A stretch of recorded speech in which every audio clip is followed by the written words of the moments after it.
unreal, surreal election we have ever seen. We have a new name for the coronavirus. The World Health Organization has officially called it COVID-19. Lines crossing the Bloomberg terminal right now that Elon Musk has agreed to buy Twitter for $54.20 a share in cash. The U.S. Attorney for the Southern District of New York has confirmed the arrest of FTX founder Sam Bankman-Fried in the Bahamas. Smart people doing stupid things to incompetence or haste, but this one just, it doesn't make sense. First, the facts. Balenciaga is one of the world's most expensive clothing brands. Convicted sex offender Jeffrey Epstein remains behind bars today on abuse of underage girls. Prosecutors say that she recruited and groomed 4 times. As you and I well remember, the president was impeached, President Trump was impeached. No Republicans voted in the House. With me now. And so, Philip, what's the latest then that we're getting on the Russian attacks in Ukraine? Well, day 2. In order to make America great and glorious again, I am tonight announcing my candidacy for President of the United States.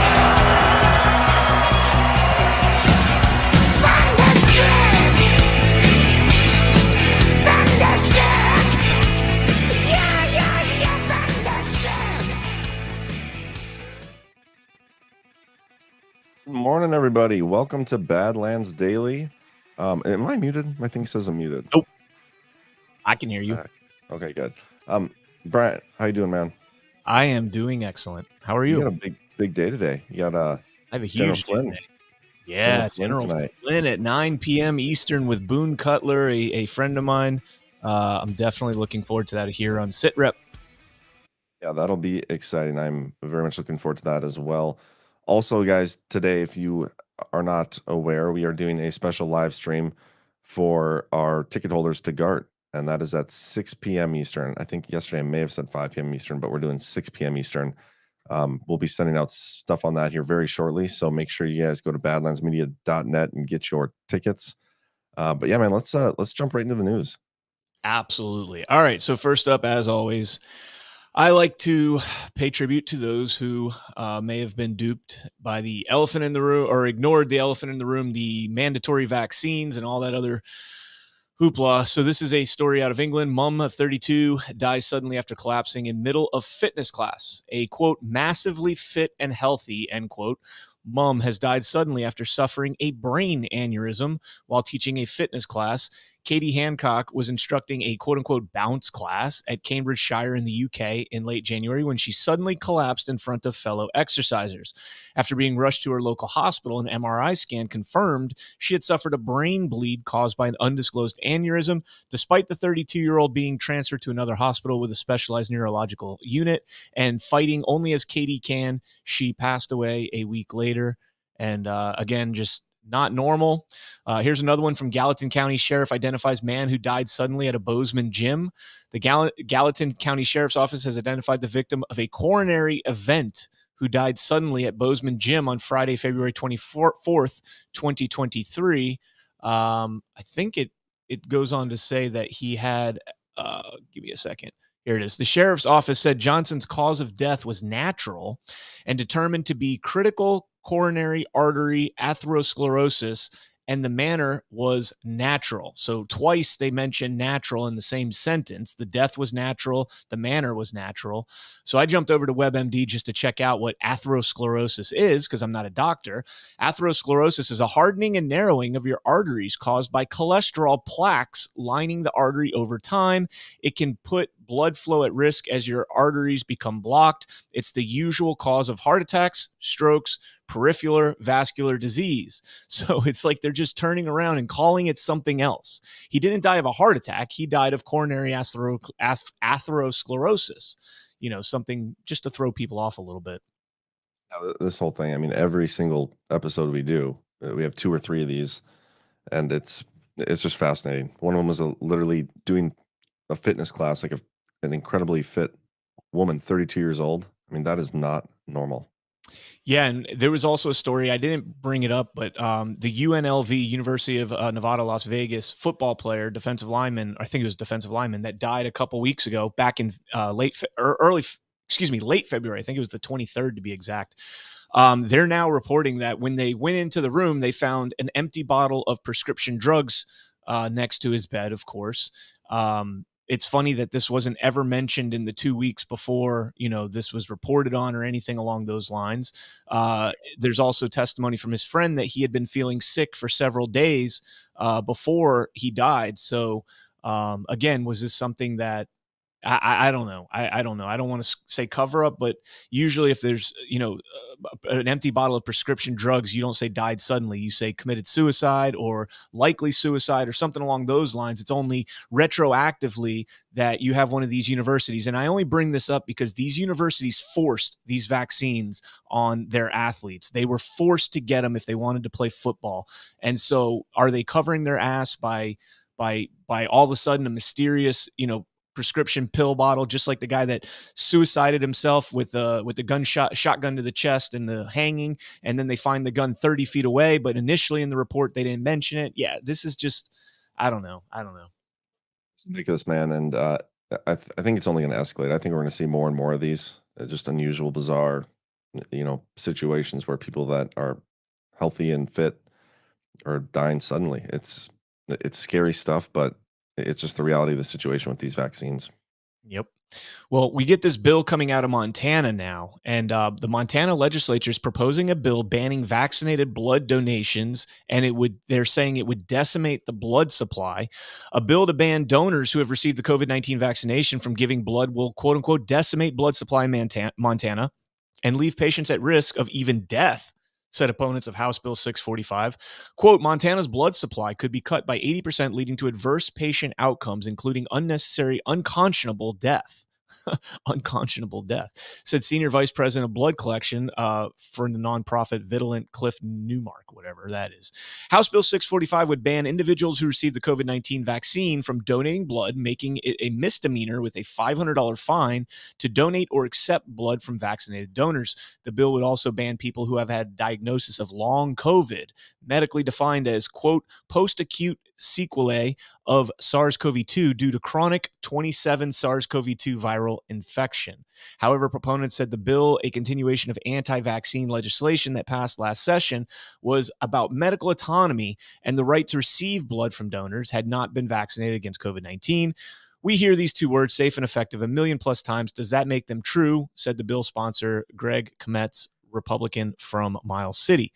Now, I'm kind of torn here, John, because if you're on your deathbed, something traumatic happens and you're bleeding out, and the only blood available to save you is vaccinated blood, are you going to take it?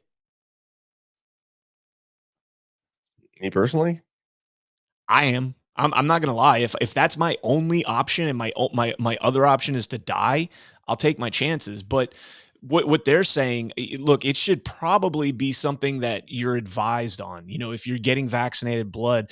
Do you remember the story we covered, John, about a month and a half ago about the baby, the newborn baby that had to undergo some sort of a surgery, and the parents signed off to the doctor that they do not want a blood transfusion if it's vaccinated blood, and the doctor went ahead and did it anyways after the fact. Once the baby was, allegedly in the clear, the doctor went ahead and gave the blood transfusion anyways, and the baby died within 48 hours.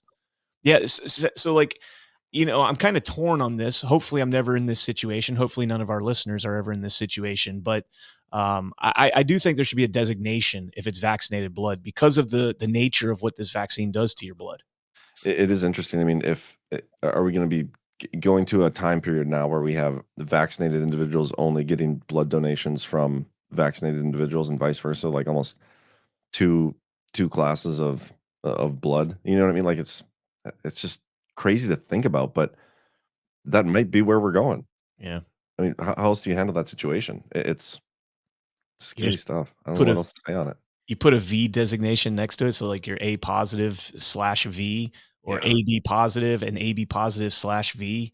I don't know what you do with that. That is a problem, because you got to remember, almost 50-60% of the country, if we believe their statistics, 60% of the country took this vaccine, and they are right. That would cause a tremendous shortage in blood. I mean, they're usually short on blood as it is. So yeah, interesting. Real quick, let's do our first sponsor of the show here, guys. You see at the bottom here, powered by Furman Power Equipment from They're from Arizona, an Arizona company. We've worked with their CEO, Greg. He's just a great guy. They employ about 50 employees here in America. They do generators. FurmanPowerEquipment.com. You can go and get 17% off your order by using promo code Badlands. They are the sponsors of our Great American Restoration Tour in Chandler, Arizona, coming up here April 20th to the 23rd. They graciously agreed to help cover the costs of getting the speakers to the event, and we have a lot of us, quite a few speakers, as I've shown before. Me, Kate, Brian, Zach, Burning Bright, Just Human, Chris Paul, Patrick Gunnels, Brad Getz, Jordan Sather, Justin Deschamps, Ryan DeLarme, G Money, Patriots in Progress, Alpha Warrior, Sean Morgan, Joshua Reed, Absolute 1776, and a couple surprise guests. Like I said earlier, we're doing a live stream for ticket holders only. That is today at 6 p.m. Eastern. And so if you are interested in taking part in this live stream, you can go to badlandsmedia.net and get your tickets. I think we're going to be sending out the instructions on how to watch here soon, like in 15, 20 minutes or so. Again, the event tonight is just going to be me, Kate, Burning Bright, Just Human, Patrick, Zach, Chris, and Brad. We're going to be doing multiple of these as we move forward. So, we'll get all sorts of different combinations of our speakers. We'll be taking calls and actually answering questions. It'll be a much more personal type live stream. And again, only for virtual or in-person ticket holders. So go to badlandsmedia.net and get your tickets so you don't miss out on this live stream tonight. All right. So let's jump into this. We're going to stay on the COVID topic for a minute because we had a pretty big hearing yesterday in Congress. So this is from the Gateway Pundit. Fauci under fire. British scientists given $1.88 million grant, $16.5 million in NIH funding after he changed his story and came out publicly to lie for Fauci about the origins of COVID. On January 31st, 2020, Danish-born and British-educated scientist Christian Andersen emailed Dr. Tony Fauci saying the virus looks lab-made. Christian Andersen said, quote, some of the features look engineered and the, quote, genome looks inconsistent with evolutionary theory. Then on February 4th, 2020, after a call with Dr. Tony Fauci, British scientist Christian Andersen wrote that the lab leak theory was a conspiracy theory. Christian Andersen said, quote, the main crackpot theories going around at the moment related to this virus being somehow engineered, and that is demonstrably false. So what happened between January 31st and February 4th, 2020? Well, Dr. Tony Fauci called Christian Andersen and ordered him to publicly say the COVID virus was not lab-made. According to the New York Times, Dr. Andersen has been one of the most outspoken proponents of the theory that the coronavirus originated from a natural spillover from an animal to human outside of a lab. But in the email to Dr. Fauci in January 2020, Dr. Andersen hadn't yet come to that conclusion. Some features of the virus made him wonder whether it had been engineered. Noted that he and his colleagues were planning to investigate further by analyzing the virus's genome. When his early email to Dr. Fauci was released, the media storm around Dr. Andersen intensified, and he deactivated his Twitter account. He answered written questions from the New York Times about the email and the fracas. Dr. Andersen switched his story in just 4 days, but the New York Times conveniently omitted that after his call with Fauci on February 1st, 2020, Dr. Andersen was given $1.88 million grant and $16.5 in funding from the NIAID, Dr. Fauci's personal piggy bank. Dr. Andrew Huff, who has done some tremendous interviews, by the way, with Jim Hoft of the Gateway Pundit, testified to this fact back in 2022.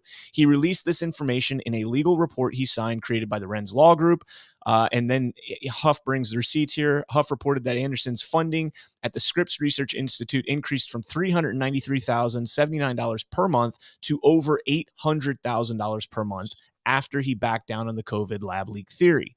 Now, I want to jump in. Yeah, well, before we get into commentary, I want to jump into this testimony yesterday on Congress, and this is from Dr. Martin McCary, and listen to this. It's muted, or at least I can't hear it. Amateur hour again. I forgot I got to share my screen, my sound again still for some reason. It's in and out with that. All right, let's try this again. Thank you, Congresswoman. Yeah. The reason this is even an issue is that it's embarrassing we funded the lab. If we had not funded the lab, 100% of Americans would say this is obvious, this is a no-brainer.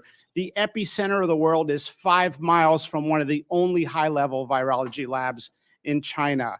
The doctors initially were arrested and forced to sign non-disclosure gag documents. The lab reports have been destroyed. They've not been turned over. The sequences reported from the lab to the NIH database were deleted by a request from Chinese scientists that called over early on and said, delete those sequences we put in the database.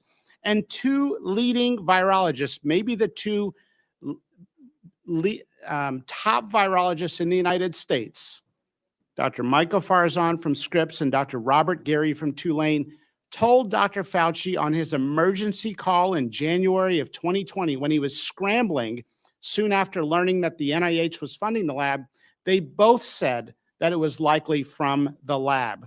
Both scientists changed their tunes days later in the media, and then both scientists received $9 million subsequent in funding from the NIH. It's a no-brainer that it came from the lab. I mean, at this point, it's impossible to acquire any more information, and if you did, it would only be affirmative. So how about that right there, man? It's insane.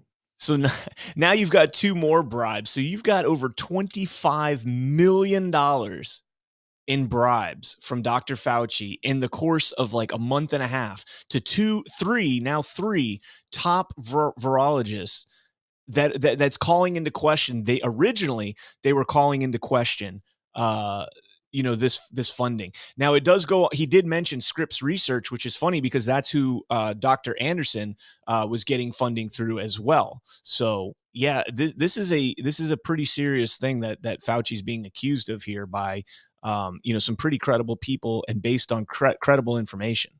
This is just the stuff that we know about. Like, there's probably going to be more coming, and this is also just public funding, isn't it? I mean, who knows what went on behind the scenes?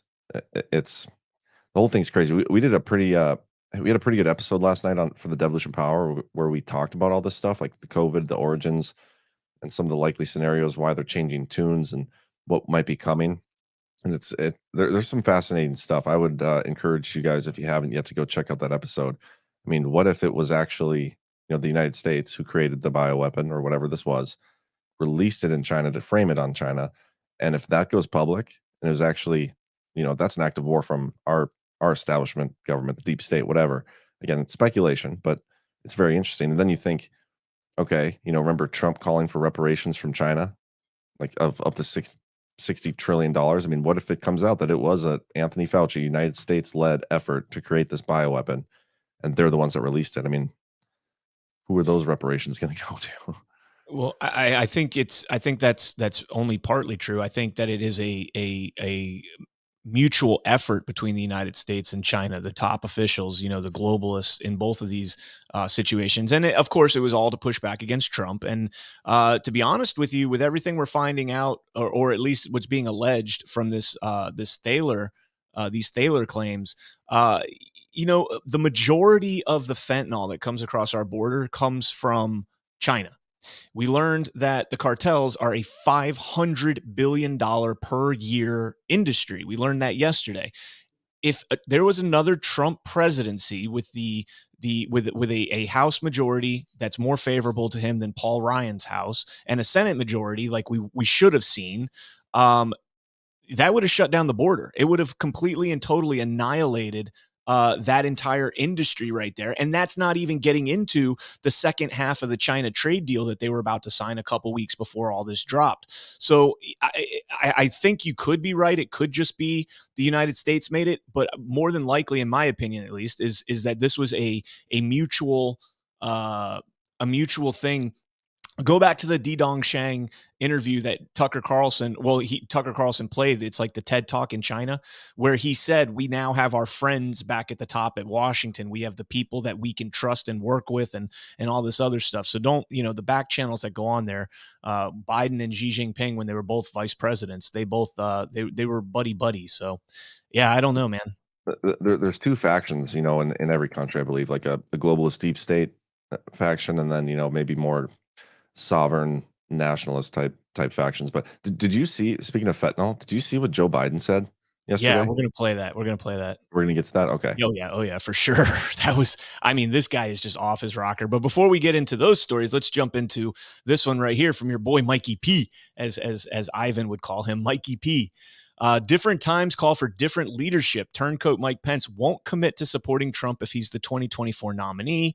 Just last weekend, failed GOP leader Romney McDaniel announced she was going to implement a, quote, loyalty test, end quote, for GOP candidates in 2024 to commit to supporting the eventual GOP primary winner.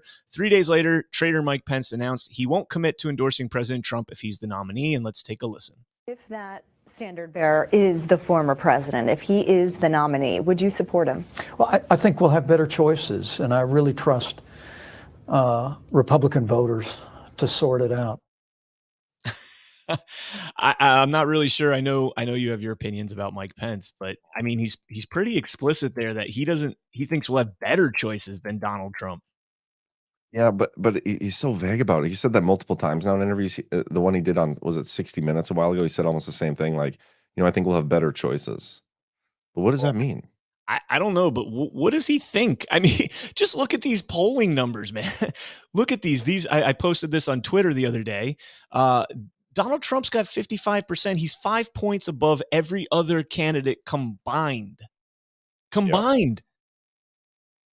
I don't know what he's thinking, but better choices. Yeah, I don't think he's going to make a serious run. I mean, the only thing I can think of, the only reason I would see all these other kind of fringe candidates, and I call them fringe just because, I don't think they have a chance at all.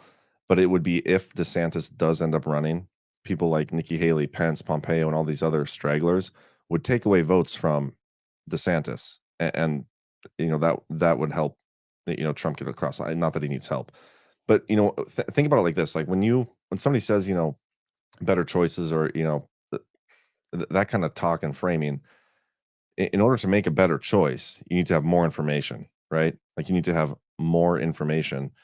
He could be almost doing a little some kayfabe speak, and almost like, yeah, you will have more information to make better choices in the next election, as in like we'll have more truth coming out about stuff, because I do believe Pence is part of something bigger. Just my opinion. I know a lot of people disagree with that. Some people strongly disagree with that.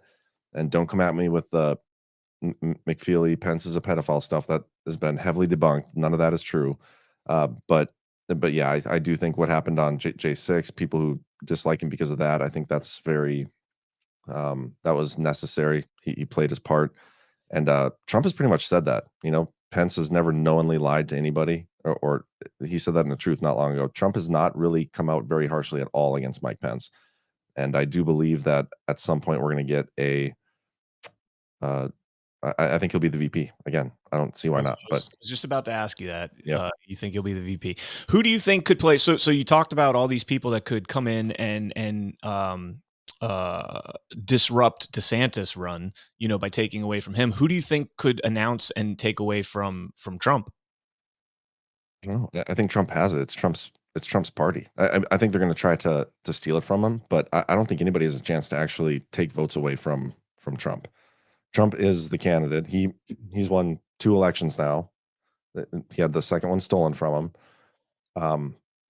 He just has such high support and high polling in the party. I don't see how. I mean, look at what happened at the RNC vote, right? Ronna McDaniel for the chair of the RNC. Ronna McDaniel ran, but everybody is pissed about that.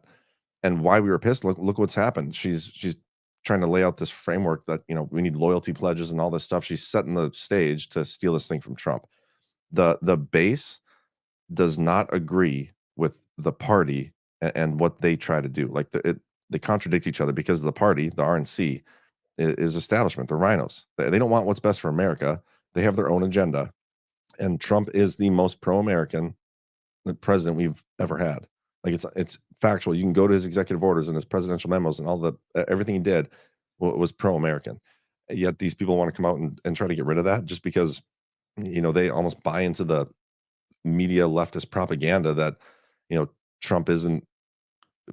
They try to paint him as this character that he's not. That he's this dangerous person. Well, we're on the brink of World War III right now. Were we ever in that situation with Trump in office? Even though they told us like, oh, he's going to get us into war with North Korea. He's going to get us into war with Russia, China, all these things. That never happened. That's happened under Biden. Yep. And we were in wars under Obama and every president before Trump. Trump is the only one that got us out of war. We were never safer than we were with Trump in office. Like it's bogus. So I don't buy into any of it. They can push any of these candidates forward that they want. This Vivek Ram, whatever that guy's name is. None of these people are serious candidates. These are PR runs to stroke their own egos and sell books. None of these people are actually going to have a chance. This is Trump's party. Trump's got it. I agree with that wholeheartedly. All right, let's jump into this story here from Chuck Schumer. Chuck Schumer tweets out, Rupert Murdoch could have stepped in but chose not to. Representative Jeffries and I are demanding that he do what he should have done a long time ago, order Tucker Carlson and other hosts on Fox News to stop spreading the big lie. Holy crap, folks. If you want to talk about tyranny, fascism, well, it's not necessarily fascism because I don't really think they're capitalist to begin with, but this is about as bad as it gets right here. The leadership of your company was aware of the dangers of broadcasting these outlandish claims. By your own account, Donald Trump's election lies were quote unquote damaging and quote really crazy stuff. Despite that shocking admission, Fox News hosts could have continued to peddle election denialism to the American people, or have continued, I'm sorry. This sets a dangerous precedent that ignores basic journalistic fact-checking principles and public accountability. This is even more alarming after Speaker McCarthy is reportedly allowing Tucker Carlson to review highly sensitive security camera footage of the events. And then he says, we demand that you direct Tucker Carlson and other hosts on your network to stop spreading false election narratives and admit on air that they were wrong to engage in such negligent behavior. This is the most tyrannical thing I've ever heard in my 39 years on this planet. Demands the Senate majority leader demanding a private news outlet reprimand their hosts for spreading news, for talking about the news. I mean, I know it's incredible that happened, but I look at it from a different point of view. We know what the truth is. We know what the truth is about the election. We know what the truth is about January 6th and the insurrection that they always, portray it as. We know the truth. The 2020 election was stolen. Fox News, yeah, their motives for covering it, I don't think were pure. We've seen in the deposition and stuff and the text messages, they had a clearly financial motive to cover it, and then they wanted to stop covering it also for financial reasons. Tucker Carlson was worried about the stock price of Fox News, and that shit pisses me off to no end. They don't care about the truth; they care about their pocket. They're the bottom dollar. But when I see something like this, I'm just thinking ahead to, okay, well, eventually, once we do get the truth to come out, this letter here is going to be pretty incredible to shove down the throats of these leaders, because they're all they do is gaslight, all they do is lie. At some point, guys, we are going to be able to troll the shit out of these people with the lies that they've been putting forth. Like that day is coming Sooner than later. Sooner than later. So when I see stuff like that, I almost laugh. I mean, it's incredibly unconstitutional. I mean, it's a joke. It's tyrannical, exactly like you said, and that's what makes it almost so hilarious, because that's what we're going to be able to use against them. Real quick, guys, our second sponsor today, cbdistillery.com. Whatever it is that you're suffering from, whether it's you need to relax a little more, maybe you're stressed, maybe you're a little sore from working out and need some relief, maybe you just don't sleep as well as you could. CBD likely has a solution that you can benefit from. Go to cbdistillery.com, use promo code JON, and get 20% off your order. Cancon, do you got anything to say regarding CBD? I know you're a big proponent of it. That's what the CAN and CanCon stands for, cannabis and all things cannabis, whether it's THC, CBD, Delta-9, whatever it is. I think it's a wonderful plant. I think it's got so many practical applications beyond just, our intake, making paper and clothing and all sorts of things. But I love CBD. I love everything about it, and give it a shot. That's all I can say is if you're not feeling right, if you're not sleeping well, if you have aches and pains, if you have inflammation, give it a shot. What do you have to lose? Yeah, absolutely. A couple quick comments from the chat. From DZinc225, Schumer always reminds me of Lemony Snicket. And then D's Salty Nuts, love the name. I'd like to punch Schumer in his hair plugs. Yeah, some of these are good. I love the comments from the chat. I do try to pay attention as much as I can to all the chat, not just the Rumble rants. And we have some hilarious followers, man. The stuff they come up with is so funny. Kara Willow Rumble Rant says, "Good morning. I wish you guys were 24/7 spreading the word. I would literally die." I wish we could do this more. It's a lot of work doing this. I mean, not just this, but like trying to stay caught up, and then the, the personal stuff you have going on. It's a lot, but we would love to be doing this more than we already are as well. But thank you. And Thursdays are my drag day because I was up on a Twitter space last night until like 2 a.m. talking about Arizona and the Thaler thing and the logic and accuracy and everything. And we'll get into that here in a minute. But let's stay on the theme right now of journalism, because CNN puts out, the owner of Insider and Politico tells journalists AI is coming for your jobs. I'm I'm actually a little bit worried about this, folks, for a couple of reasons, but let me get through this article first. One of Europe's biggest media groups has warned journalists that artificial intelligence could steal their jobs and has provided tips for how reporters can avoid the chop. That's really what I want to take tips from the guy that owns Politico and Insider. The chief executive of Axel Springer, which owns Insider, Politico, and German tabloid newspaper Bild, told employees in a memo Tuesday that, quote, artificial intelligence has the potential to make independent journalism better than it ever was, or simply replace it, end quote. In the memo shared with CNN, Matthias Dopner predicted that AI will soon be able to aggregate information much better than humans, and urges newsrooms to place a greater emphasis on commentary, exclusive news, and investigations that can't be done by machines. Journalists would still be needed to understand people's quote-unquote true motives, he said. Quote, in short, the creation of exclusive and attractive content remains irreplaceable and is going to become even more critical to success of publishers, Dopner wrote. Only those who create the best original content will survive. I think we're safe, John. Devolution cannot be written by a machine. Digging into election fraud definitely won't be written by a machine. And one of the smartest people ever to walk this earth, Stephen Hawking, famously said, and I'm going to butcher this quote, but I'll get the gist of it.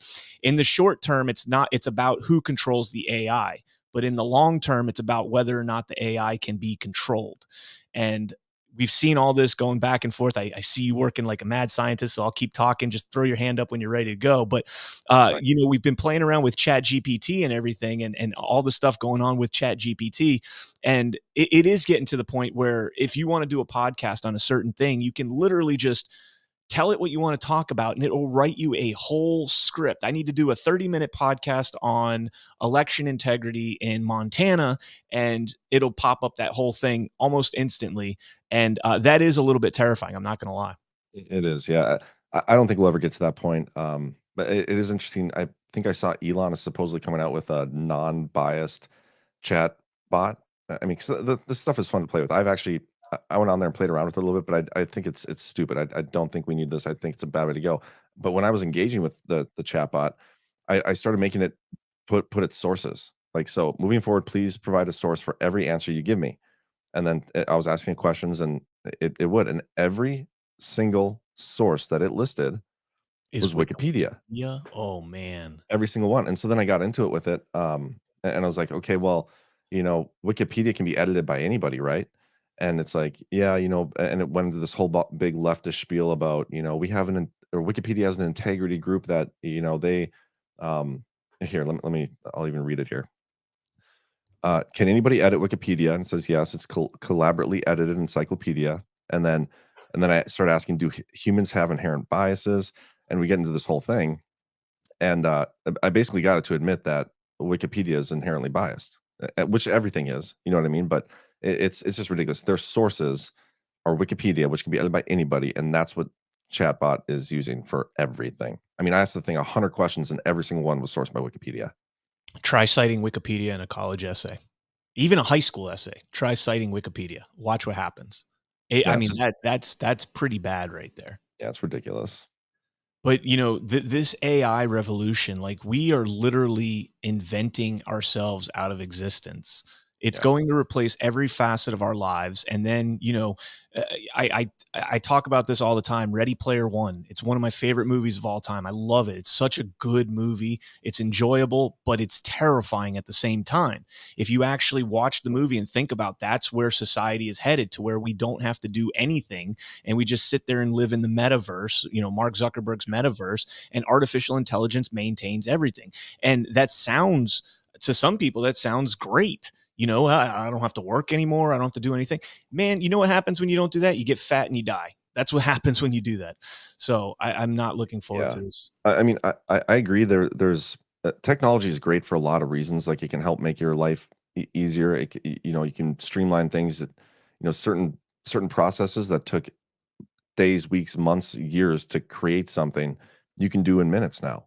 But it gets to a point where if you have this technology replacing everybody and everything, I mean, at what point does it start to go like have a negative effect? I mean, people need to take pride in their work and put in the effort and have integrity in what you do. Like it gives you a sort of fulfillment, working hard like that.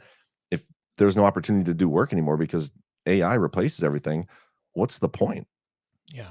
Well, it's not even that. It can be weaponized, man. It can be Well, that weaponized. too. Yeah, We, for we sure. talked about this, the guy that got caught watching AI porn. Are you kidding me? Like, what's going to happen when they can, use AI to mimic a crime? Oh, look, CanCon was robbing a 7-Eleven. Here it is on closed caption television, and that was all made by artificial intelligence. Look at these.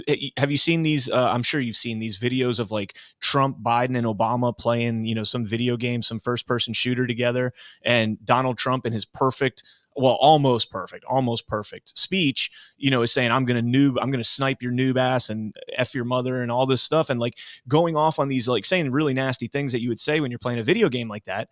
And he's just going off on it. And look, right now it sounds fake. Like you listen to that and you're like, that's not Trump. But that's right now. The way that we've progressed, I mean, think about 10 years ago, we didn't have iPhones. Well, maybe not 10 years ago, 15 Deep fake years ago. technology. Yeah, like exactly. Deep fake technology. But that's artificial intelligence. Artificial intelligence is going to be able to create movies instantly. I mean, this is, some of it can be good, but most of it's going to be used. I personally think it's going to be used for bad. So many people just have ill intent and, I don't know. Everything can be corrupted for sure. Absolutely. All right, let's move on. Breaking, Ed Dowd, Society for Actuaries, excess death numbers released for December in age group under 44. Number is 43% higher than expected. We kind of touched on this before. He's updated the numbers. So back in March, this was March of 2022. Dowd said the U.S. millennials aged 25 to 44 experienced a record-setting 84% increase in excess mortality during the final 4 months of 2021.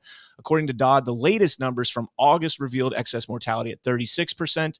Well, he went on to Tucker the other day and said, on Tuesday, Ed Dowd released the Society for Actuaries SOA excess deaths numbers for the fourth quarter of 2022.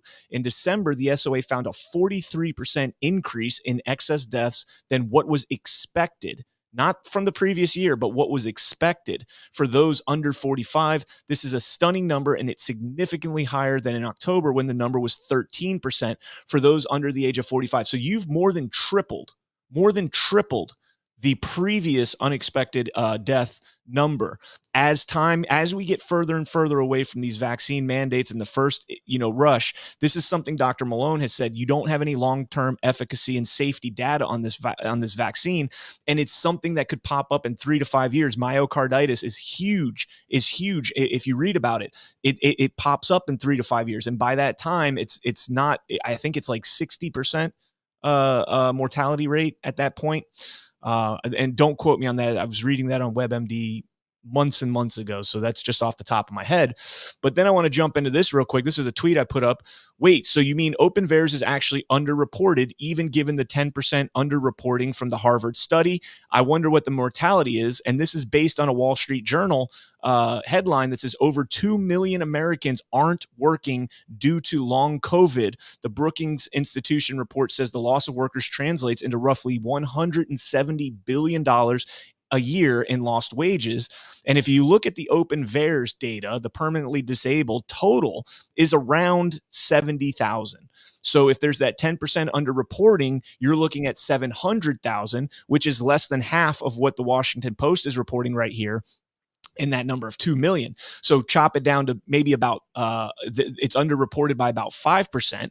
And if that's the case, if it's 5% underreported, I think there's 35,000 deaths right now. You're looking at 700,000 people that are potentially dead from this vaccine.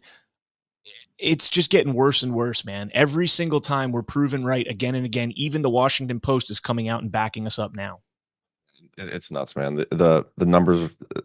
It's like with everything. The jobs reports, all this stuff, the excess deaths. It's coming out. It's always worse than expected every single time, and the numbers are probably like fake too. Like they're probably inflated in whatever direction favors the narrative they want to push.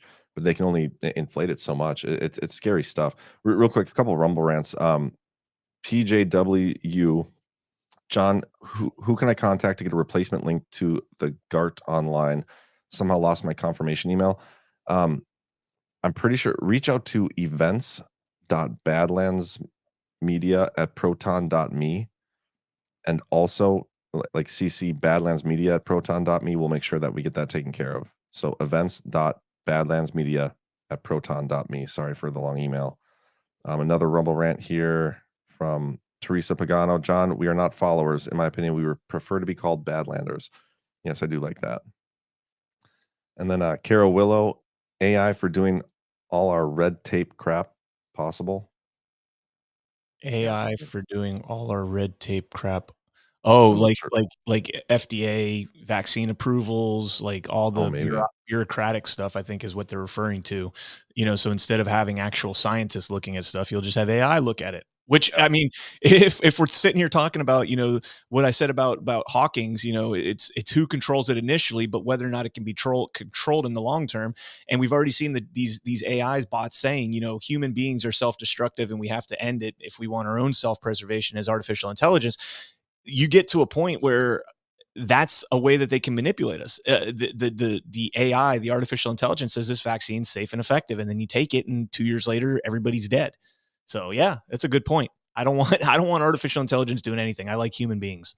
Yeah, me either. Real quick, our next sponsor, guys, MyPillow. The MyPillow 2.0 is now released, and it is somehow better than the MyPillow 1.0. You guys can support a great patriot and Mike Lindell and all the great things he is doing. At the same time, you can support Badlands Media. They are one of our great partners. They've done some fantastic stuff. Go to mypillow.com/badlands and you can get a buy one get one free on the MyPillow 2.0. But again, I cannot stress enough, guys. Go to mypillow.com/badlands and get the damn slippers. Like, I'm obsessed with these slippers. I'm about to order another pair because in a different color, just so I have another option. I love them. I can't speak highly enough about them. Yeah, I was fortunate enough because I'm sponsored by them on my personal podcast too. So I got 2 pairs of slippers. Awesome. Yeah, so I've got the gray ones and I've got the tan ones because I wear them out in town, man. Like I go to the movie theater and we got the reclining seats. I wear them there. But another thing, John, that we never talk about is mystore.com. You can also use our promo code at mystore.com. And I'm on a subscription for their coffee. I like their dark roast coffee. It's really good.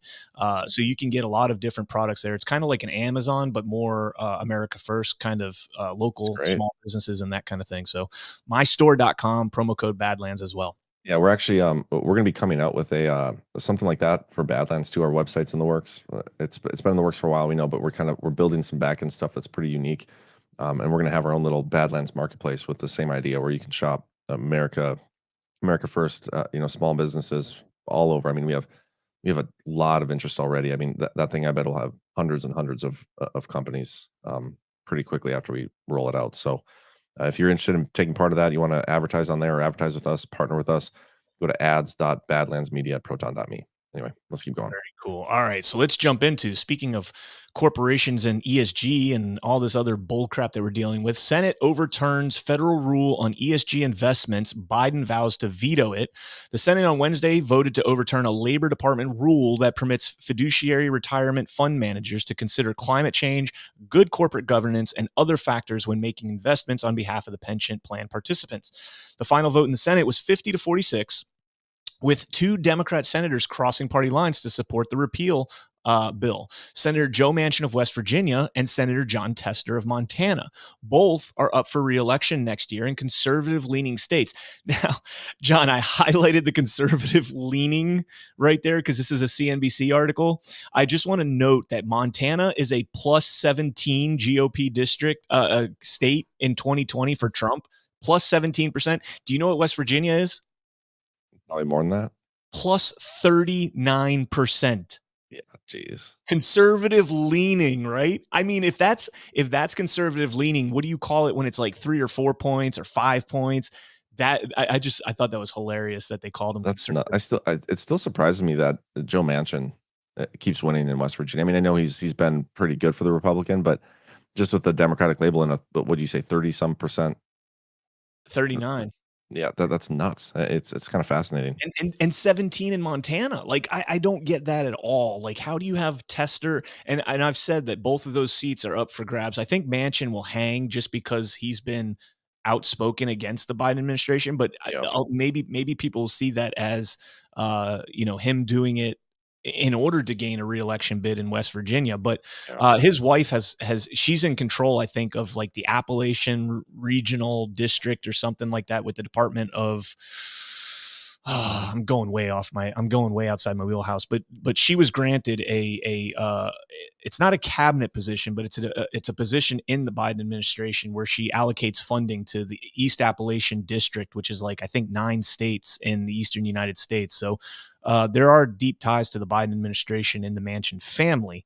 But yeah, that blows my mind how we have 2 Democrats out of Montana and West Virginia. That doesn't sound right. But again, in 2024, that is the year for the GOP, not just to take back the Senate, but to really strongly take it back. I think there's 24 Democrats that are up for reelection, which is 2022 was, I think there was 21 or 22 from the GOP that were up. Oh, there we go. Gail Manchin. There you go. She's an educator and wife of Joe. She's been nominated to serve as the federal co-chair of the Appalachian Regional Commission. The commission is an economic development partnership agency of the federal government and 13 state governments working towards strengthening economic growth in Appalachia. Yeah, there you go. I also just want to show this quick. I don't know if you were going to get into this, but have you seen this poll? This just came out from Gateway Pundit. But Rasmussen poll results show over 60% of likely voters believe undercover government agents provoked the January 6th riots.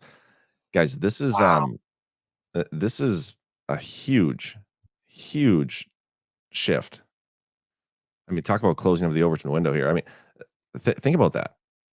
Almost 60% of people believe that it was provoked by our government, like by undercover agents. That's a massive number. Well, I mean, with those, like on last Friday night when I was on with Alpha and covering the J6 stuff, and we talked about this, and Alfredo Luna, my co-host on SitRep, was a police officer out in California and did a lot of riot work. He's trained in riots, and we watched the footage, the body cam footage from the West Plaza that day on the deck before the crowd got out of hand. And he's sitting there watching, and he's like, I haven't seen this before. This is insane. This crowd was perfectly under control, and they sat there throwing concussion grenades and tear gas and pepper balls. And I mean, one officer literally just tased a guy that was just standing there.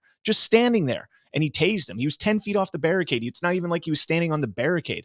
This is remarkable to see that kind of number. That's awesome. And Tucker hasn't even put out his findings. Not that I think there'll be much, but this is why you got Schumer freaking out. This is why you've got Adam Schiff freaking out, Kinzinger, Raskin. You have all these Democrats and Republicans, rhinos, freaking out right now because the narrative is drastically shifting against what they were trying to promulgate for the last 2 years now. Right here, this is from Rasmussen itself. 57% of both Democrats and unaffiliated voters believe it is at least somewhat likely that undercover government agents helped provoke the Capitol riot. 57% of Democrats. That's and insane. Unaffiliated voters. That's insane. That number right there. Holy crap. Now, if only we could get some of those 57% to actually join arms with us and get these J6ers out, get them out of prison, get them home with their families. I was talking with a J6er, a wife the other day, and I'm going to be doing a podcast with her coming up here soon, and one of the attorneys. And, I asked her if she wanted to come on Friday night to go over that stuff with Alpha. And she said, for the first time in 2 years, I get to see my husband this weekend. 2 years. She hasn't been able to see her husband. Misdemeanors. Locked up for misdemeanors, man. Absolutely crazy. Yeah, this is a fascinating poll, guys. That just is so huge. I can't stress it enough. Like, I'm almost shocked trying to process this. What that means for the narrative, the public narrative, the perception, everything. That right there shows people are waking up. It's huge. Big. I mean, I'm trying to find the details of exactly what percentage of the breakdown, and I don't like polls. I don't trust polls. I think they can easily be manipulated by the wording or just completely fabricated in general. But Rasmussen generally does a pretty good job, and that is massive. Yeah. So I want to jump back into this real quick because we do have some pretty interesting stuff about ESG. President Joe Biden said Monday he will veto the Senate bill if it comes to his desk, the first veto of his presidency. Buoyed by wins in November's midterm election, Republicans have vowed to use their new clout in Washington to take aim at quote-unquote woke capitalism, starting with an all-out assault on environmental, social, and corporate governance, or ESG, investing policies. ESG funds are designed to attract socially conscious investors with portfolios of companies that, for example, do not contribute to climate change or that practice good corporate governance. And so on that note, let's jump over here to NBC News, who says hamstrung by, quote, golden handcuffs, diversity roles disappear 3 years after George Floyd's murder inspired them. Diversity, equity, and inclusion leaders who were hired in waves to help companies achieve an ethnically balanced workforce after George Floyd's murder in 2020 are being phased out, surveys indicate, leaving experts in the field concerned that corporations' talk to affecting change was just empty words.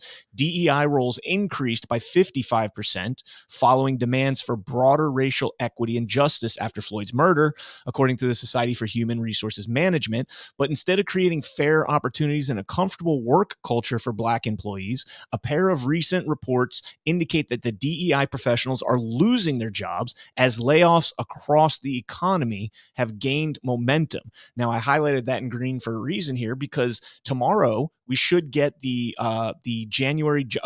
February jobs report.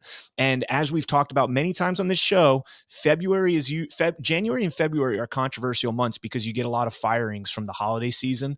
And February especially, I've documented before where ADP, which ADP should be out today. The ADP will come out and say that we lost 300,000 jobs. And then the very next day, the Biden administration says we gained 450,000 jobs. How can you have a 700,000 job difference in two polls that are usually off by maybe 10, 15, 20,000 jobs? And so, just more gaslighting to how good our economy is doing. It goes on to say the attrition rate for DEI roles was 33% at the end of 2022 compared to 21% for non-DEI roles. Amazon, Applebee's, and Twitter led the way with DEI layoffs since July of 2022. So before we move on from that topic, I want to go into this right here. Lori Lightfoot, who lost her mayoral bid yesterday. She's the first mayor since 1989. I think, in 25 years. So what would 25 years be? 1998. Geez Louise, God. 1998 was 25 years ago. Oh, anyway, she's the first mayor. She's the first mayor in 25 years not to win re-election. And she says it's because I'm a Black woman in America. And you guys can listen to it for yourself. Your reaction to criticism, Tribune editorial used the term irascible. How much of this do you think might have to do with the fact that you're a woman, and specifically a Black woman? About 99% of it. And that's all I want to play from her, because nothing she could ever say would be worth anything to me. So yeah, 99% of the reason that she wasn't reelected is because she's a Black woman. But they apparently ignored that when they elected her. It's remarkable. I mean, it's perfect metaphor for liberalism everywhere. And I kind of slurred that word, I'm sorry, but liberalism, guys, that's ability for anything. They blame everything on racism and equity and equality, whatever. Like they can't actually fathom in their heads that they might just not be good at their jobs. Well, so her excuse right there is so counterintuitive to any logical thought process out there. I mean, she won. If she would have said, I won 99% because I'm a Black woman, I would have said, yeah, you might be right. Because after, your term in office and you sucked and the crime is the highest it's ever been in Chicago, the murder rate is the highest it's been since 1989. You're sitting there feeding this woke agenda in schools. You have tons of schools who can't read at a grade level, that's well beyond where they're supposed to be at.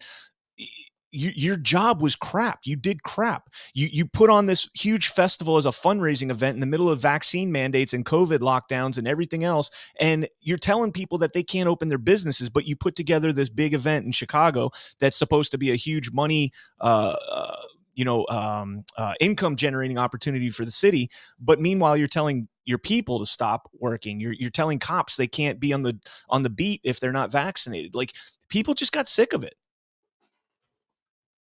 It's nuts fast. I'm so glad that she's gone. Well, and then her replacements, the Paul Vallis is the guy, that I talked about this yesterday. He's a Democrat, but he has conservative views on education and law enforcement and crime. And he's come out and said that, hold on, I think I have it pulled up here. Hold on. Maybe I might have taken it down. I thought I had it up. I apologize. But he basically came out and said that I am going to uphold crime. You are going to pay for crimes you commit, and we're going to uphold the Constitution. And his opponent that is going to the runoff, Johnson, is endorsed by the school board. And probably because this Vallis guy that's running is going to get away from the woke agenda, the DEI, the CRT, the LGBTQ plus indoctrination in schools. And hopefully he does, because I think that a vast majority of Americans agree with that. 100%. It'll be interesting to see. I mean, I do believe there's rampant fraud in Chicago, but which is still that it's remarkable that Lightfoot lost, or it didn't even make it to the runoff. But it'll be interesting to see who gets pushed across the finish line. Yep. And speaking of that, Fox News puts out this article: New York teacher, quote unquote, forced and quote unquote manipulated fifth grader to become transgender, causing suicidal ideation, claimed in a lawsuit. A New York teacher accused of manipulating a fifth grade girl into changing her gender without parents' knowledge or consent, causing quote unquote suicidal ideation. A lawsuit filed against the school district alleged teacher Deborah Rosenquist, who works at the Terryville Road Elementary School in Brookhaven, Comsawag School District, was named along with the superintendent, Jennifer Quinn, and the principal, Anne Marie Skiove, in a file on January 23rd, in a lawsuit filed January 23rd. The suit claims that the student, who was assigned female at birth and identifies as female, was targeted by her teacher through the 2021-2022 school year. Rosenquist began to use a male name and pronouns for the student. Quote, as a result, the student became confused as to her gender. Despite knowing about Rosenquist's conduct, it took the district superintendent, Quinn, and principal months to inform the parents about this. Persuading a fifth grade student to try, quote unquote, being gay or being another gender, Rosenquist read and provided her students graphic books about gender and sexuality, which were not on the curriculum. One of the books Rosenquist used was When Aiden Became a Brother. In the book, Aiden's mother admits she made a mistake misgendering her son, saying, quote, when you were born, we didn't know you were going to be our son. We made some mistakes, but you helped us fix them. I mean, this is insane, man. So hopefully these suits, we got the, what's her name? Krista Cole, or whatever it is, the influencer that changed gender, that's suing now, saying that I don't know, the doctors never told her that there was, psychiatric and psychological help that could be taken, and instead said what was it, the quote, John? You could either have a dead son or a living daughter. Remember that? I don't remember. In the law, actually, that might have been a show I did with Chris. But yeah, like at one point in this lawsuit against this girl, I think her name's something Cole. They said the doctor allegedly told the parents you could either have a live son or a dead daughter, referring to gender transition and saying that this is what needs to be done. The whole woke agenda, we've talked about it so much, but it's just disgusting. I mean, that group, that subset of the population, the people who go through transgender surgeries, they're doing it because they have a mental illness in the first place. But then couple that off, like, even once they have their gender affirming surgery or whatever, they're still like the most likely subset of the population to commit suicide. And that's, again, it's because it's a mental illness, and going through the transition, everybody affirming these people that they're not the gender that they were biologically born to be, it doesn't make them any happier. It doesn't make them feel any different or happy or fulfilled. And so they commit suicide. Like, we need to stop affirming this mental illness and start like trying to get to the root of the problem and get these people to stop doing this stuff. And especially like when these kids are so young. Like I believe in freedom. Like if you're old enough and like I don't know what age it should be, but if you still decide that you want to be a woman, you're a man, you want to be a woman and dress up as a woman and whatever, I don't care. Just stay out of my business. I'll stay out of yours. But doing this to kids, like letting kids go through this stuff, it's criminal, man. It's absolutely criminal. Yep. And we'll talk about that with fifth generation warfare tonight at 9 p.m. with General Michael Flynn and Boone Cutler. So here's some big news. Kari Lake files petition for review for historic election lawsuit in the Arizona Supreme Court. Petition in motion to expedite included.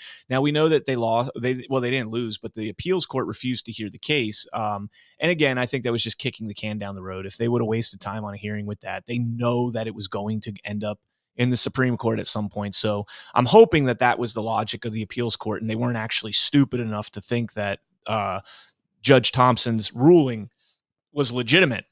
Kari Lake filed new paperwork and 779 pages of evidence in the Arizona Supreme Court today, appealing to the lower court's decision to dismiss her lawsuit contesting the rigged 2022 election.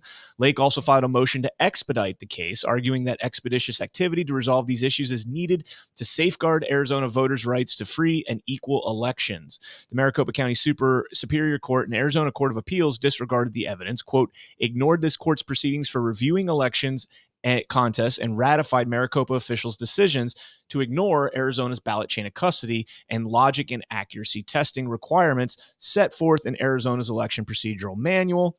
And then we have the testimony from Walter Doherty, who is the senior lecturer emeritus in the Department of Computer Science and Engineering at Texas A&M, who said under his analysis, over 7,000 ballot insertion failures occurred in almost every single 30-minute period for the entirety of Election Day, starting at 7 a.m. and after 8 p.m. So I'm praying, because you remember, John, the way the judge originally ruled on this, he didn't say that the evidence was insufficient or anything. He said that they didn't prove that they did this maliciously and negligently. So if this is allowed to withstand and this judgment is allowed to be upheld, then we are basically saying you can steal elections, just make it look like it was an accident. That's ridiculous. It's awesome that they filed this up. 779 pages of evidence. I mean, I want to come through some of that stuff, but holy cow, that's a lot. I want this to just get to the Supreme Court, not the Arizona Supreme Court, the final Supreme Court, because that is where this is going. And at that point, I'm very curious to see what actually happens, because they're going to have to rule on this. I don't think they can ignore the preponderance of evidence that exists here. Something needs to happen. But that's what I'm waiting for. I know in this, whatever ruling comes out of this Arizona Supreme Court, this is going to end up going to the nation's Supreme Court. And at that point, that's when that's depending on whatever decision that comes from there, that's when we got to be worried or excited, I guess. Yeah. Last night, I don't remember if I ever even covered this on Daily. I was thinking about this last night. The logic and accuracy testing article that I wrote for the Gateway Pundit last week, I think it was on February 23rd, I wrote it, talking about how they did not do the logic and accuracy testing, or at least we need an explanation why the lifetime counters are so low on these machines, because that signifies to us that 82 of the machines did not conduct the logic and accuracy test. And that is probably why we have this discrepancy with the 19-20-inch ballot. And that's a big time violation of equal opportunity and equal protection, because not everybody is treated the same way on the voting machines, therefore. So that is something that really needs to, it's been overshadowed by this John Thaler story, which is a very important story. It needs a lot of investigation and all sorts of other things, but it's nowhere near the point now where it needs such a widespread public attention. I mean, unless you're digging into it and looking through the deeds and actually going through it, it really isn't something that the people need to be, it's not immediate. Right now is the Lake trial, and that logic and accuracy story went underwhelmingly reported because of this other story that this one got overshadowed. And I'm not just saying that because I wrote it. Okay. I am just slightly aggravated at the attention on the other story and the fact that this story, like, this is something people should be calling the Maricopa County Board of Supervisors and Elections Office every day, demanding that they address that story and address the lifetime counter issue. And that's something that could have immediate impact. But, I mean, we've got 7,500 people watching right now. That is something that we can do as a populace right now to get to the bottom of what happened in Kari Lake's election. The John Thaler thing, we absolutely have to focus on that, but that's a long-term investigation. We're years away from getting anywhere on that. You're spot on, man. All right, so let's jump into this story. I told you we were going to cover this, and you got to hear this. So this is a testimony yesterday in Congress. I believe Marjorie Taylor Greene was addressing this woman at this point. Listen to this testimony, and then listen to what Joe Biden says. If we had Chinese troops lining up along our southern border with weapons aimed at our people, with weapons of mass destruction aimed at our cities, you damn well know you would do something about it. We had a weather balloon from China going across our country. Nobody died, and everybody's freaking out about it. But 100,000 die every year, and nothing's being done. Not enough is being done. Numbers are going up, not down. And you talk about children being taken away from their parents. My children were taken away from me. 100,000 Americans every year are having their children, 200,000 because it's both parents, right? Are having their children taken away from them. This should not be politicized. It's not about race. Fentanyl doesn't care about race. All right, so that's her testimony yesterday, and this is our dunce geriatric idiot. Listen to this. This should piss a lot of people off. She was very specific recently, saying that a poor mother who lost 2 kids to fentanyl, that I killed her sons. Well, the interesting thing is that fentanyl they took came during the last administration. I mean, how insensitive do you have to be? As somebody that lost their son to traumatic brain cancer from the burn pits in Afghanistan, allegedly, or Iraq, I think it was. How insensitive do you have to be to sit there? First of all, she never said that Joe Biden did this. She said we need to secure the border. She never said Joe Biden killed her kids. But how terrible of a human being to laugh at that. Like, it's not my fault. That was Trump. He was president in July of 2020. It's terrible. I mean, I don't even know what to say on this. Like that, he took a mother's grief and politicized it to try to attack Trump on it. And laughed. Yeah. And it doesn't change the fact that, I mean, the issue is still the border, which is currently a freaking disaster right now because of Joe Biden and his policies. And remember, guys, Trump tried building the wall. Congress wouldn't give him the money. He had to get creative as all hell to try to get the funding to complete it. They were close. When Biden got into office, they shut that stuff down and opened up the border as a free-for-all for everybody. And right now, the situation we have at the border is it's unbearable. It's unbearable. Well, look at this from the New York Post. Enough fentanyl to kill every American 5 times over seized at the border. February 7th, 2023. Was President Trump in charge then? All right, let's jump over here to ABC News. DEA seized enough fentanyl to kill every American in 2022. That's from December 20th of 2022. Is that Trump's fault too, Joe? U.S. drug overdose deaths reach another record high as deaths from fentanyl surge. This was written on March 16th, 2022. Is that from Trump?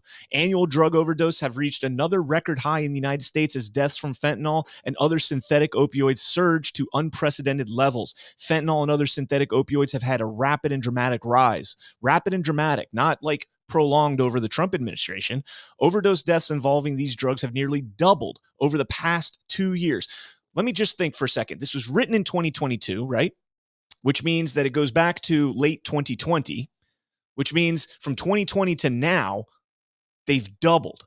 Trump was only in office for a very limited time there, and most of it was under COVID with all the crazy rules that the Democrats, instituted down there on the border. The what was it? The one where they just come over, like, don't worry about it, the border's open. All of this happened under Joe Biden, and because a woman whose kids died, her kids died in 2020 because she testified, he strawmans her and says, wag the dog and says that it was Trump. It was Trump. This man is unfit for office. 100%. All right, I know we got to get close to wrapping up here, so let me speed through these real quick. East Palestine train derailment site workers are getting sick, the union says. As U.S. union officials alerted the Biden administration to health problems caused by the Norfolk Southern derailment in February, some workers are becoming sick. In a letter obtained by CNBC, union representative Jonathan Long said Wednesday that the rail workers have fallen ill at the East Palestine, Ohio crash site. Quote, many other employees reported that they continue to experience migraines and nausea days after the derailment, and they all suspect that they were willingly exposed to these chemicals at the direction of Norfolk Southern.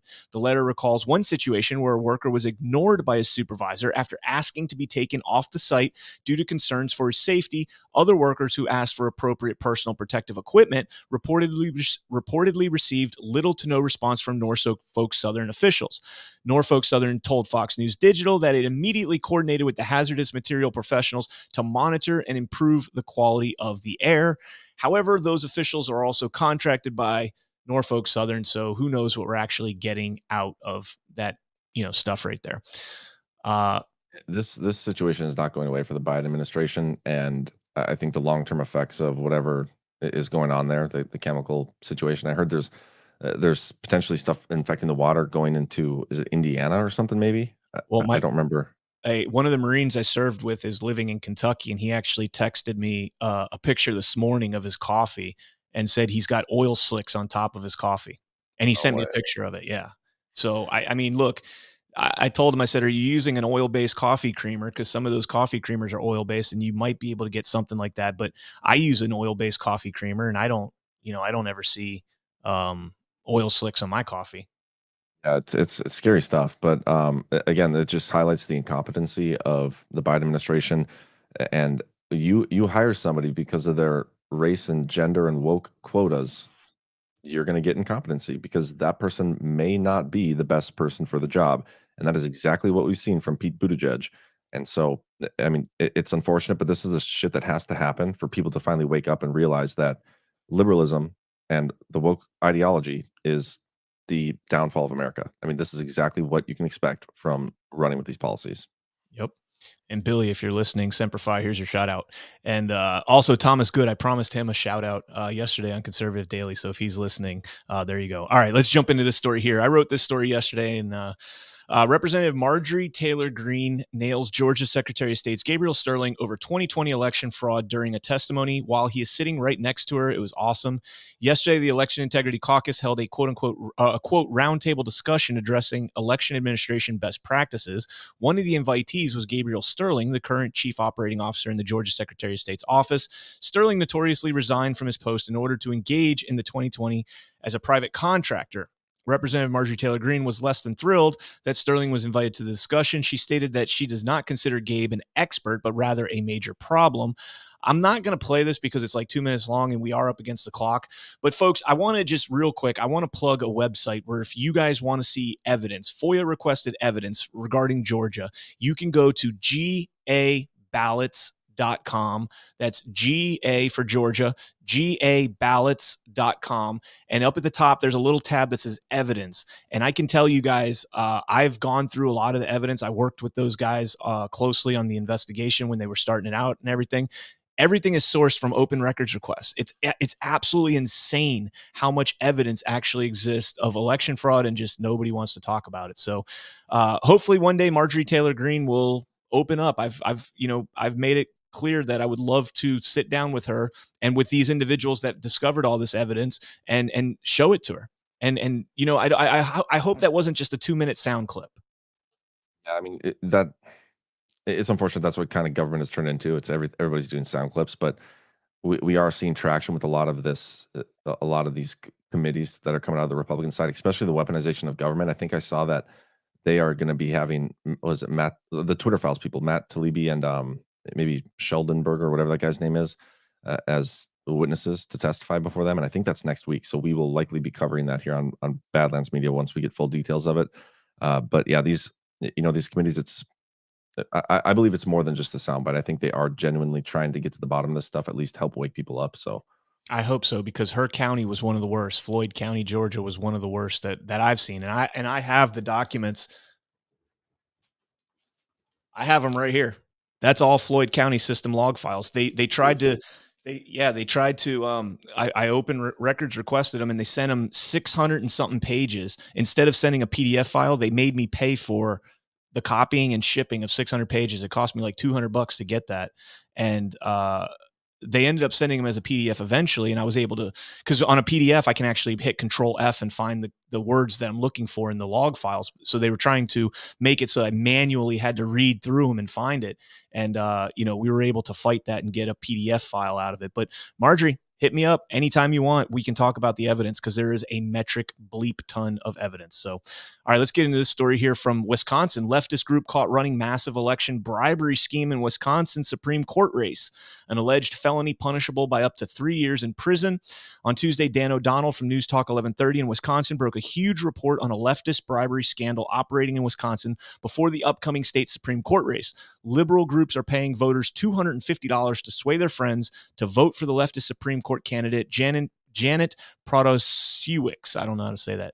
Protasiewicz. The amount to election bribery and felony this amounts to election bribery, a felony in Wisconsin, punishable by up to 3 years in prison. And just real quick, I know we're running short on time.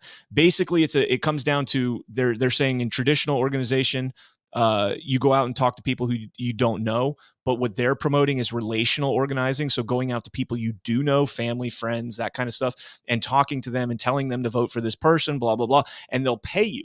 They'll pay you for giving them names. They'll pay you for registrations. They'll pay you for all sorts of stuff.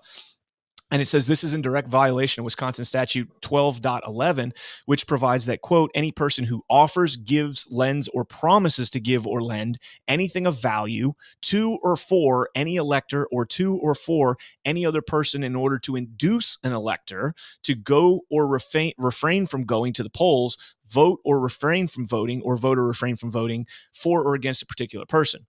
So if you're paying somebody to go vote for this Janet Pratawa, whatever her name is, you're committing a felony. And yeah, we'll see if anything gets done about this. Yeah, real quick, I want to show this. This is from the Federalist. This is what I was talking about. House Weaponization Committee to focus on the Twitter files in second hearing. And it looks like March 9th, they're going to have Matt Taibbi and Michael Sheldonberger to testify in the daytime hearing. So yeah, we will be covering that March 9th, a week from today. Yeah. All right. All right, folks. And then the last story for today, Justin Bieber cancels his 2023 tour dates because of persistent face paralysis issues. Canadian singer Bieber canceled his Justice World Tour on Wednesday because of ongoing facial paralysis. The 29-year-old said he's been diagnosed with Ramsay-Hunt syndrome. Quote, Ramsay-Hunt syndrome occurs when a shingles outbreak affects the facial nerve near one of your ears, according to Mayo Clinic. It can cause painful shingle rash, facial paralysis, and hearing loss in the affected ear, according to KTLA. Bieber canceled some of his North American tour last June following the facial paralysis. And it's worth noting that last year, Justin Bieber's wife, Hailey Bieber, was hospitalized with, quote, stroke-like symptoms. The 26-year-old model was hospitalized in Palm Springs last March, where doctors found a blood clot in her brain. Hailey Bieber described how she experienced facial paralysis while she was having breakfast with her husband before being rushed to the hospital. So couldn't be the vaccine, right? No. Couldn't be. Two healthy 26 and 29-year-olds who are on strict diets and workout regimens and everything else. It's just normal. That's normal. Go woke and have a stroke, guys. That's couldn't have happened to a worse person, better person, whatever. All right. You want to run through some of these Rumble rants before we get out of here? Yeah, shoot. I wasn't keeping track. Let me scroll back up. Okay. All right. New Kid says if Hollywood projection is real, the abuse of AI is inevitable. That's a good point. I mean, you look at all the movies that come out, you know, a lot of them involve AI. Miss Mumsy says we need rant capabilities on the app. Stat, just bought my virtual ticket this morning. Can I attend your super secret stream tonight? That's up to John. I think you can.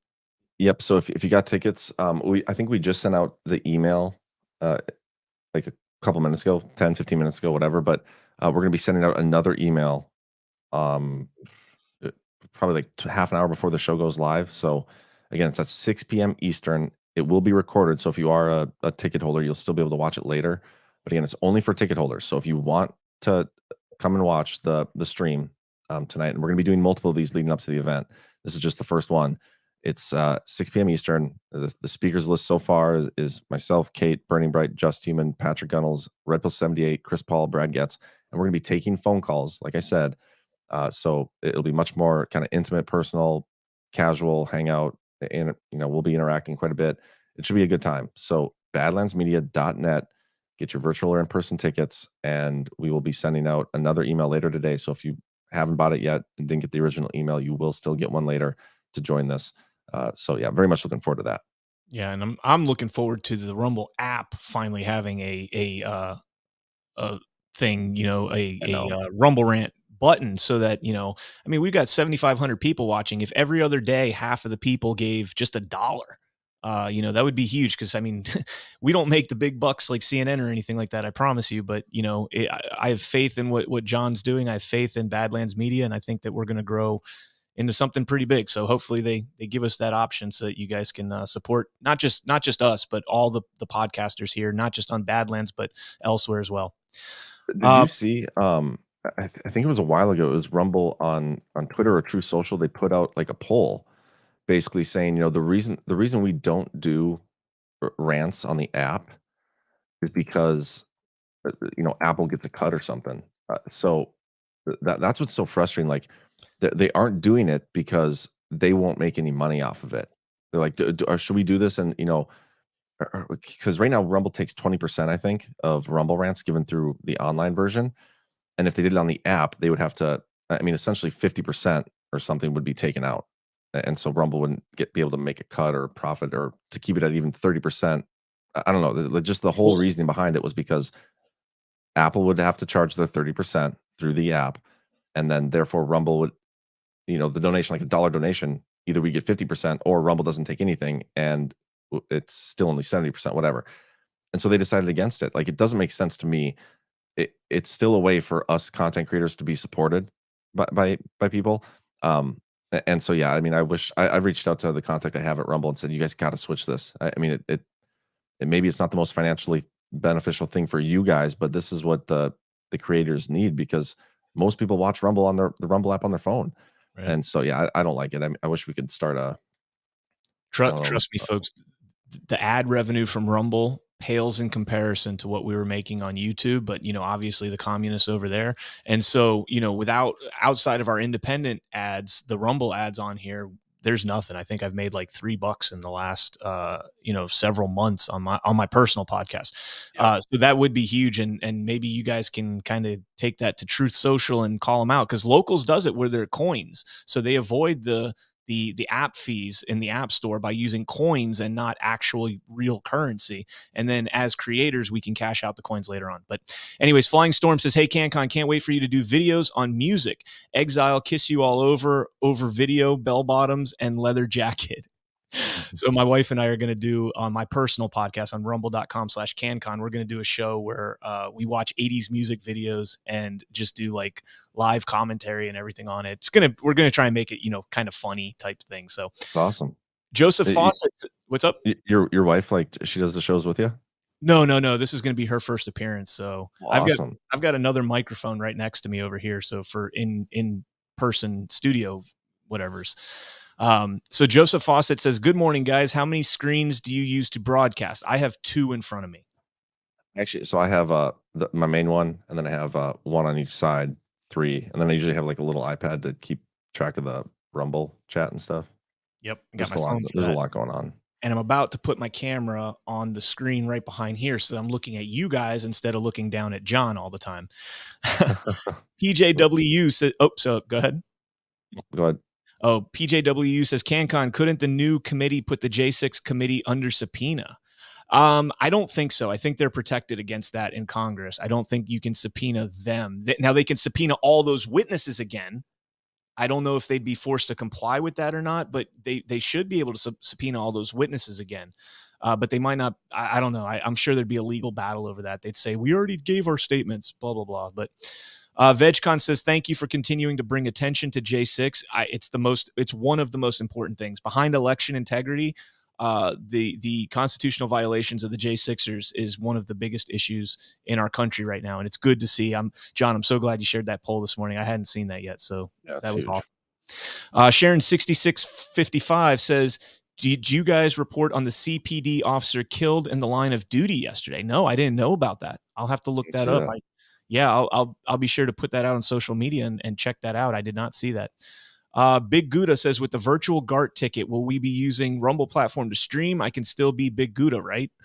It'll be on Rumble. So we'll have more details about the actual streaming of the event coming soon. But yeah, so you're good, Big Gouda. And Gouda cheese is so damn good, man. Susan VN says, good morning, gentlemen. You start my day off right. Well, thank you for coming here and starting off with us. PJW says, Rumble Eye of the Pfizer. Oh, yeah, that's a Rumble video there. Liberty Lion says, I will support with $1. Anyone else in chat? Thank you, Liberty Lion. Appreciate that. That's it. Awesome. Well, thanks, guys. We got to run. I'm not even going to do the outro video. I got a Zoom call I got to hop on right now. So we appreciate y'all. We'll see you guys tomorrow morning, Badlands Daily, 10 a.m. And make sure you guys tune in tonight on Sit Rep at 10 Eastern? 9 Eastern. 9 Eastern. 9 Eastern. General Flynn and Boone Cutler will be joining CanCon and Alpha Warrior. You're not going to want to miss it. We'll see you guys tonight. Appreciate y'all.